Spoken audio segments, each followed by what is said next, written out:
Hollywood has always been filled with rivalries, big egos, strong personalities, and men who refuse to back down. But few stories are as intense or surprising as the one between Robert Mitchum and John Wayne. On screen, they were legends, the ultimate tough guys who defined a generation. Off-screen, however, their relationship was anything but heroic. For years, fans assumed the two shared mutual respect, both being icons of the same cinematic era. Yet behind the camera, the truth was far more complicated. Mitchum didn't just dislike Wayne, he despised him. The tension between them wasn't born of jealousy or competition, but something much deeper, a clash of values, philosophies, and pride. Wayne was the flag-waving symbol of traditional America, disciplined, conservative, and patriotic to the core. Mitchum was his opposite, rebellious, cynical, and uninterested in playing by anyone's rules. Their worlds collided when they worked together, and what happened behind the scenes would echo through Hollywood for decades. This wasn't just another Hollywood feud, it was the collision of two very different visions of masculinity, fame, and integrity. And when it finally boiled over, it left scars that neither man ever truly forgot. Today, decades later, the truth is coming to light. The words they exchanged, the moments that defined their rivalry, and the real reason why Robert Mitchum truly hated John Wayne more than anyone. The story of Robert Mitchum and John Wayne is one of two giants destined to clash. Both men ruled Hollywood during an age when masculinity was measured in grit, swagger, and presence. But beneath the surface, they couldn't have been more different. And when they finally worked side by side, those differences erupted into one of the most talked-about feuds in film history. It was 1975. On the set of The Shootist, John Wayne's final film, and a project that brought together a dream cast of Hollywood veterans. Wayne, battling illness and the weight of his own legacy, played an aging gunfighter facing his mortality. Mitchum, cast as the town's weary sheriff, was his equal in strength, charisma, and intensity. But from the very first day of filming, tension filled the air. Wayne was still the Duke, proud, commanding, and deeply serious about his work. To him, professionalism meant discipline and control. Mitchum, however, lived by a very different code. Cool, laid back, and defiantly nonchalant, he believed acting should be natural and effortless. He hated rules, directions, and especially authority, qualities Wayne had in abundance.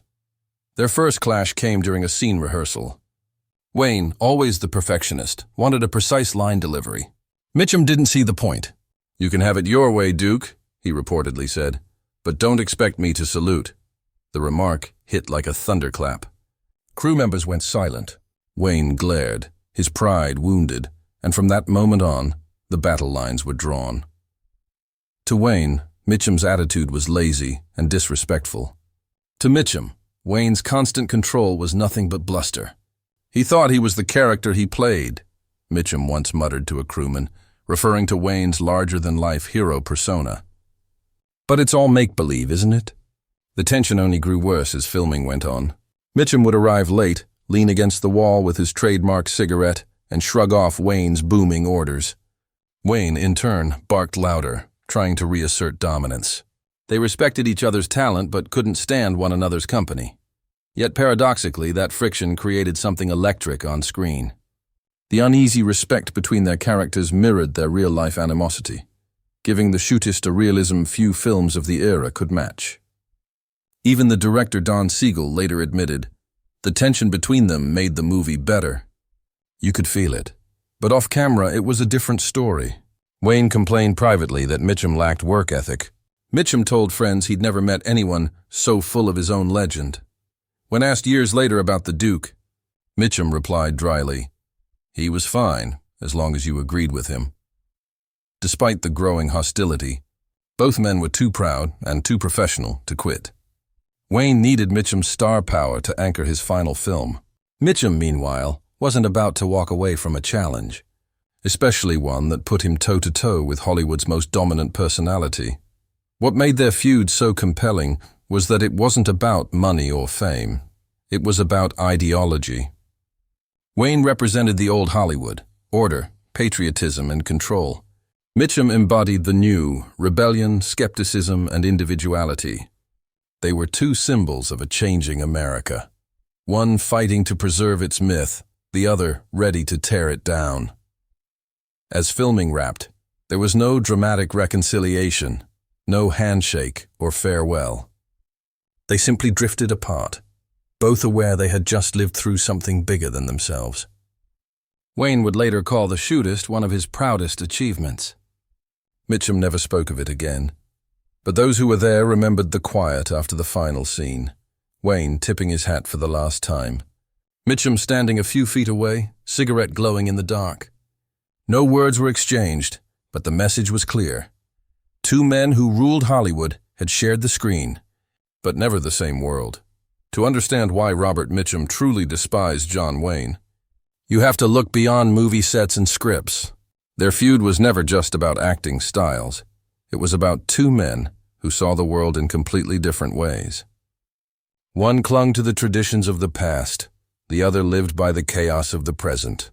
And when those philosophies collided, sparks were inevitable. John Wayne was, in many ways, the embodiment of old America. He believed in honor, discipline, and patriotism with every fiber of his being. His public image, the fearless cowboy who stood tall against any threat, wasn't just an act. It was who he wanted to be.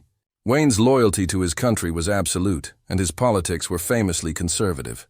He spoke openly in defense of American values and the military, and he saw himself as a defender of everything Hollywood was starting to lose in the 1970s. Robert Mitchum, on the other hand, was the definition of anti-establishment. He had no interest in symbols, slogans, or authority. He distrusted power, political or otherwise, and had little patience for moral grandstanding. Mitchum lived by his own rules, often ignoring Hollywood's expectations altogether. He never pretended to be a hero, and that's what made him so real. To Mitchum, Wayne's world was built on pretense, a world where men hid behind ideals instead of facing their flaws. He once joked to a friend, "Wayne acts like America's conscience, but he's just playing dress-up." It was harsh, but it reflected how Mitchum saw him, a performer trapped by his own myth. Their political and personal differences soon became impossible to ignore. Wayne was vocal about his support for the Vietnam War, while Mitchum couldn't stand what he called Hollywood's fake patriotism. He believed actors should entertain, not preach. When Wayne gave interviews about defending the American way, Mitchum rolled his eyes. "That's great," he once said, "but maybe let's defend honesty first." Even their approach to fame couldn't have been more different. Wayne craved admiration and legacy. He wanted to be remembered as a hero, both on and off screen. Mitchum couldn't care less. He famously said, "Look, baby, I got two kinds of acting, on a horse and off a horse." That's it. That kind of attitude infuriated Wayne, who considered filmmaking a sacred duty. But beneath the sarcasm, Mitchum's disdain for Wayne's worldview came from something deeper, a hatred of hypocrisy. Mitchum knew what it meant to struggle. He'd been poor, arrested, and rejected before Hollywood ever noticed him. Wayne, by contrast, had built his success on myth and charisma. To Mitchum, Wayne's unwavering belief in good versus evil felt naive, even dangerous. Life, he believed, wasn't about heroes and villains. It was about survival. One story from the Shootist set summed it all up. Between takes, Wayne reportedly gave a passionate speech about what it means to be a real American. Mitchum, sitting in his chair, blew out a puff of smoke and muttered, "That's funny. I thought we were just making a movie." Wayne heard it, and he never forgot it. Their personalities clashed like thunder and lightning. Wayne wanted structure, respect, and validation. Mitchum thrived on freedom, indifference, and mystery. They were mirror images, each representing what the other feared becoming. Wayne couldn't stand Mitchum's detachment. Mitchum couldn't stomach Wayne's self-importance. In truth, Mitchum didn't hate Wayne the man. He hated what Wayne stood for. To him, Wayne represented a Hollywood that couldn't accept imperfection. Mitchum saw the world through shades of gray, while Wayne demanded everything be painted in black and white, and that's why their feud mattered. It wasn't just about two actors. It was about two Americas. One holding tight to tradition, the other questioning everything. In the end, Mitchum refused to play the role of a soldier in Wayne's world. He would rather stand alone, smoking in the shadows, than march in someone else's parade. Hollywood loved to sell stories of brotherhood, the tough guys who respected each other behind the camera. But when it came to Robert Mitchum and John Wayne, that illusion fell apart. What most people didn't see was the growing tension that lingered off-screen, a quiet, simmering rivalry that the studios worked hard to bury. The trouble began long before they ever worked together. Wayne, at the height of his fame, believed Hollywood should uphold a certain image, patriotic, clean-cut, and loyal to the system that made it rich. He was Hollywood's golden son, the man directors trusted to bring audiences to theaters. Mitchum, however, represented everything the system couldn't control. He didn't play by the rules. He drank, brawled, and spoke his mind. He had already been arrested for marijuana possession in 1948, a scandal that nearly ended his career. But instead of apologizing, Mitchum owned it, and the public loved him even more. Wayne couldn't understand that. To him, morality mattered more than image. He once said to a friend, "Mitchum's a good actor, but he's got no compass." Mitchum heard about that remark, and it didn't sit well. "Yeah," he reportedly fired back, "and Wayne's compass only points to himself." By the early 1970s, the two found themselves working in the same Hollywood circles again. Studios loved the idea of pairing them, two legends, two icons of masculinity. On paper, it was a dream combination. In reality, it was gasoline waiting for a match. During the filming of El Dorado, 1966, and later The Shootist, 1976, whispers started to spread. Crew members noticed that Mitchum and Wayne rarely spoke unless the cameras were rolling. When they did talk, it was usually about scenes. And even then, tension hung in the air. Wayne, ever the professional, wanted punctuality, precision, and control. Mitchum, ever the rebel, preferred spontaneity and freedom. One famous story from El Dorado has become Hollywood legend. Wayne reportedly tried to give Mitchum some acting advice about delivering a line with more conviction. Mitchum smirked and replied, "Duke, if you wanted conviction, you should have hired a preacher." The crew laughed, but Wayne didn't. For the rest of the day, the two men avoided eye contact. Still, there was a strange kind of respect underneath the animosity. Mitchum admired Wayne's work ethic, even if he mocked his politics. And Wayne, deep down, knew that Mitchum was one of the few actors who could match his presence on screen. In private, he once told a friend, "That Mitchum, he's trouble, but damn, he's got something." Hollywood insiders say the feud wasn't just about ego or personality, it was about control. Wayne was used to running his sets like an army general, while Mitchum refused to salute anyone. Wayne represented the establishment. Mitchum represented rebellion. That clash made every shared scene feel charged with something real, because it was real. Producers often had to play peacekeeper between the two. On The Shootist, Wayne's final film before his death, the tension was palpable. Wayne was aging and in declining health, while Mitchum, though older, still carried his trademark cynicism. He'd crack jokes about mortality on set, something Wayne couldn't stand to hear. "Don't talk like that," Wayne told him one day. Mitchum simply shrugged. "It's just the truth, Duke."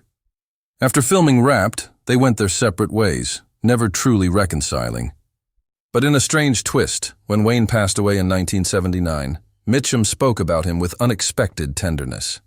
"The Duke was the last of something," he said quietly.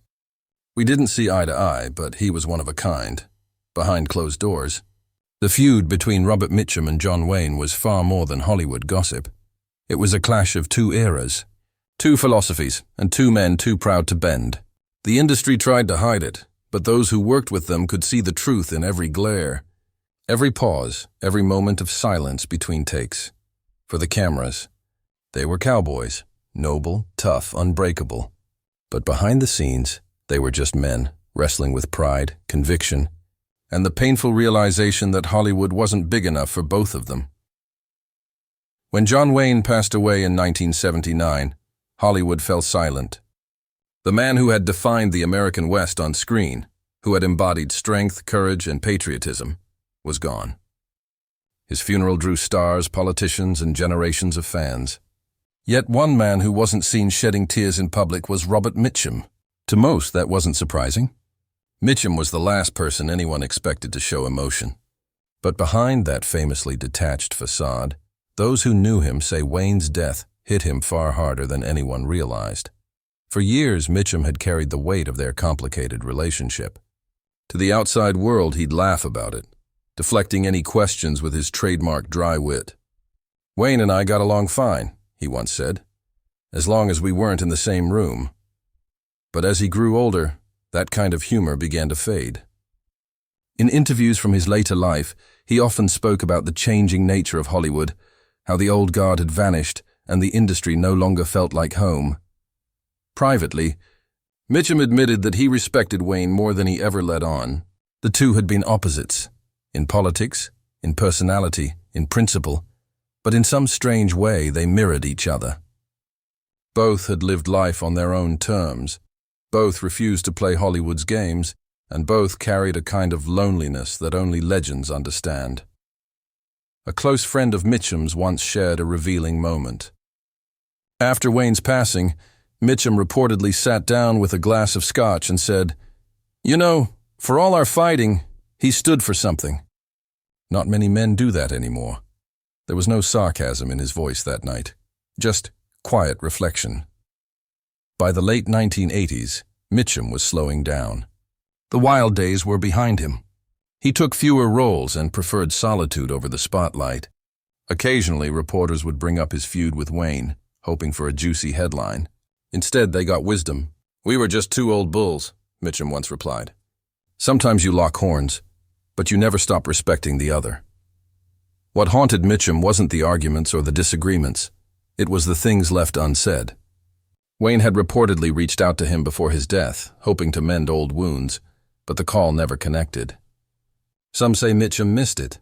Others say he avoided it, not knowing what to say.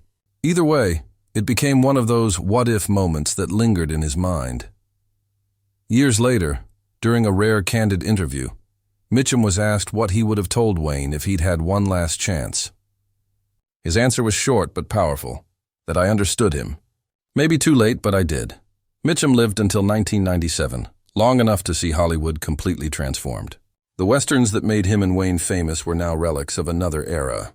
The kind of tough, morally complex characters they portrayed had given way to superheroes and special effects. He often lamented the loss of authenticity. Back then, he said, we didn't need capes or computers. We just needed grit. In the end, Robert Mitchum's feelings toward John Wayne were not of hatred but of recognition. Two men who had walked different paths but shared the same lonely summit. Both had spent their lives being larger than life, and both paid the price for it. Those close to Mitchum say that, in his final years, he kept a photo of the two of them from El Dorado tucked away in a drawer. It wasn't displayed or spoken about, but it was there, a silent acknowledgement of a bond forged through rivalry, pride, and time. When Mitchum passed away, fans and critics revisited his words about Wayne. One line in particular stood out, one that seemed to sum up everything he had come to feel. "He was a pain in the neck sometimes," Mitchum had said. "But hell, so was I. Maybe that's why we understood each other after all." In the story of Hollywood's golden age, their feud remains one of the most fascinating, not because of anger or ego, but because it revealed something rare. Beneath the guns, the grit, and the glory, there were two men searching for respect in a world that never let them rest. And in the end, Robert Mitchum did respect John Wayne, more deeply than he ever dared to admit while the Duke was still alive.